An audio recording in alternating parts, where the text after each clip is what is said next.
Hello everyone, today's topic is Thomas Edison and the phonograph. It's really nearly impossible, or I would say very hard for us to imagine a world in which there was no recorded sound. Now, that's the world in which Thomas Edison introduced this remarkable device called phonograph. This was the very first voice capable device and a machine to record and play back sound. Thomas Edison invented this in 1877. It was also called a tinfoil phonograph because the recording medium, that was the record, was a sheet of tinfoil. Sorry, not this tinfoil, it's this one. So this tinfoil used to wrap around the cylindrical part of the phonograph, and there was a sound collecting horn, and the speaker would speak or actually shout into the sound collecting horn, which consists of a vibrating diaphragm attached to the needle.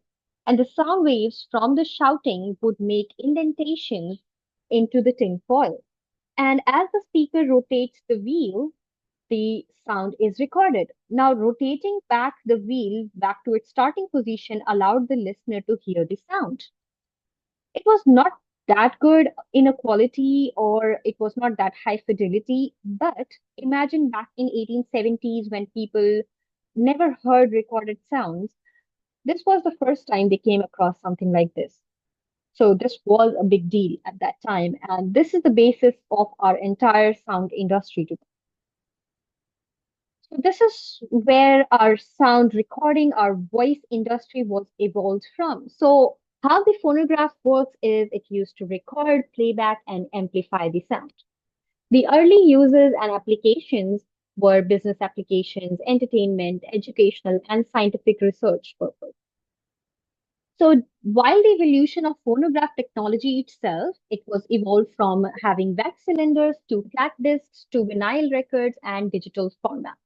So the impact of phonograph on the society was the music appreciation, educational impact, communication and recording, and it was used for entertainment and leisure purpose. And that is it about a phonograph.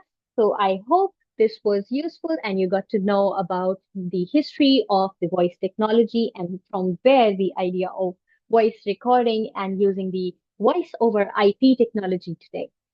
And thank you so much.